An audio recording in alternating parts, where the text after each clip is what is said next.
I mean, the reality is, reading a book or going to a conference or having a great conversation where you get this golden information, that's all fantastic. But what makes mastery is execution on the ideas, not the ideas. And so no idea works unless you're willing to roll up your sleeves, do the practice, invest the time, put in the effort, do the work. I think we've all observed a lot of people who they love reading the books, they love showing up at the courses, they do all the online training, and nothing ever changes. And they say, well, I don't know why it doesn't change, why my life doesn't change, why my thinking doesn't change, why my performance doesn't change, why my relationships don't change. Well, it's because ideas don't work if you don't execute on them. So if you look at the great business builders, you look at any great performer, one thing that makes them great is their grit. One thing that makes them great is their hunger to practice. One thing that makes them great is they are willing to sacrifice.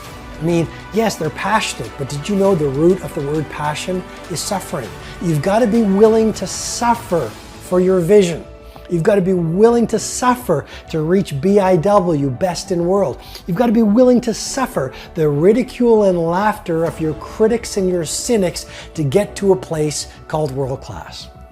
I think failure is the highway to success, and I know that sounds like a platitude, but society or people teach us, right? They say, oh, if you fail and feel uncomfortable, you've done something wrong. And what I try to do in all of my books and my presentations and my tweets is you cannot get to the mountaintop without taking a few missteps. And so a business that wants to win, you have to outfail your competition. And as human beings, failure is not a bad thing. Ask yourself, what's the opportunity from the failure, and get in the game, because when you get to the last hour of your last day, it will not be the failures you regret, it'll be all the risks you didn't take. Small wins matter. I mean, we sometimes think that an epic life occurs one sunny Friday afternoon when the stars line up and something revolutionary occurs. And what I'm suggesting to you with great love and great respect is a great life is built not by revolution. A great life is built by evolution. Small and steady wins the race. What you do every day is far more important than what you do once every decade. I want you to really think about that idea. What you do every day is simply your life in miniature. And as you live every single day, so you're crafting your life. What you do over the next hours is really building your future.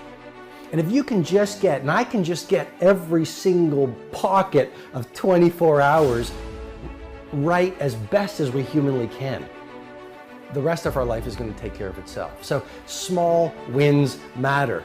The moment in front of the customer where the pull was to go average and you become merchant of wow sets you up for the next day of a way of being of wow. The little win with your family when you feel like watching TV sets you up for another win the next day. A little win of getting up at 5 o'clock and running your morning routine sets you up for a habit of a 5 a.m. club morning routine. Small daily improvements over time will lead you to stunning results.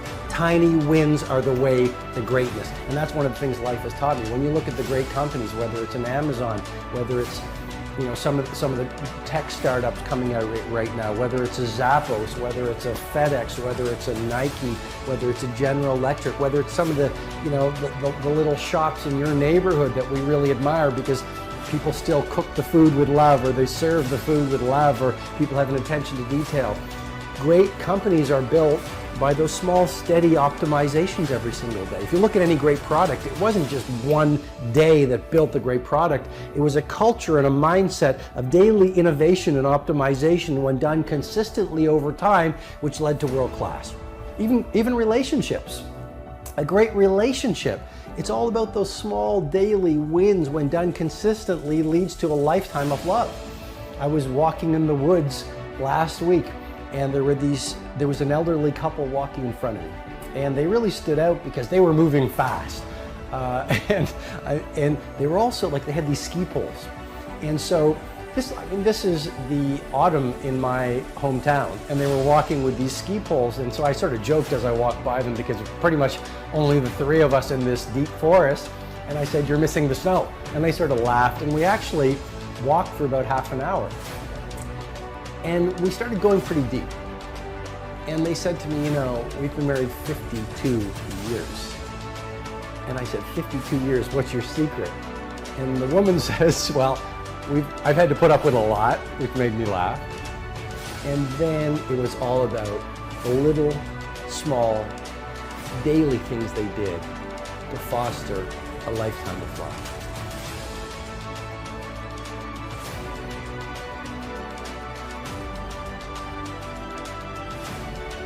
Nothing fails like success. You're successful, maybe it's in your health, maybe it's in your finances, maybe it's in your career, maybe it's in your family life, maybe it's in the way that you show up in the world. Awesome. You're in a really vulnerable place right now. It is one thing to be successful. It is another thing to sustain success over the coming decades. Is that not a powerful idea? Let's go to the entertainment industry. It's very hard to be a one-hit wonder. Let's not knock a one-hit wonder. But it's even harder to become an iconic rock band or hip-hop band. Let's go to the arts. It is very hard to come up with your Sistine Chapel. Got it. It is even harder to become a Michelangelo. So are you playing the short game or are you playing the long game? This is rule, life has taught me. Play the long game. Aim for legendary. Don't just say, "I want to be world class in my dominant pursuit for a little window of time." Say, "I want to have the guts and the grit and the acumen and the mindset and the capability and the commitment to create enduring success." And that's why I say nothing fails like success. You look at the restaurant that is hot in your neighborhood right now. They're on the path to obsolescence if they're not really careful. Sure, they went from a little neighborhood shop that made beautiful pasta, that had great service, that had the owner on the floor, shaking your hand, getting to know your name. Then they got written up in the magazines, and then they got interviewed, and then word of mouth spread like wildfire. And what happened? They became arrogant. You see, success can be so toxic.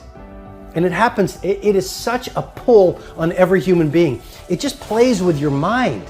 And you literally shift from humility to arrogance.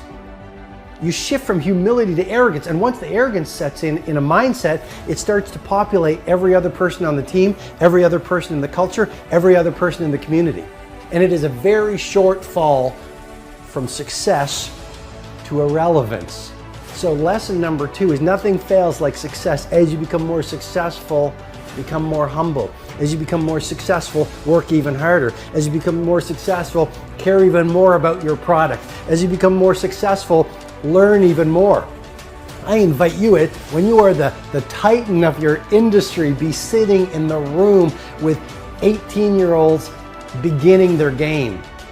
When you are the icon of your field, be the person who is up not at 5 o'clock anymore. Let's play at 4 o'clock, reading, listening to the podcast, writing in your journals, setting your goals, focusing on your intentions. As you become more successful, be more humble. As you become more successful, be even more punctual. As you become more successful, become even more passionate. As you become older, become even younger. Yesterday I was walking on the street and I met this man in his 80s. He said, "Robin, I finally retired." He's probably close to 90. And he is a legendary clothier in the country that I live in. And he just retired. And he started his shop, which is now an empire, in 1954. So I don't know what that is, but that is decades and decades and decades and decades. And he did not want to retire. He just retired, but he is still on fire to do amazing things. Age is just a number. Do not let an old person into your body. Nothing fails like success.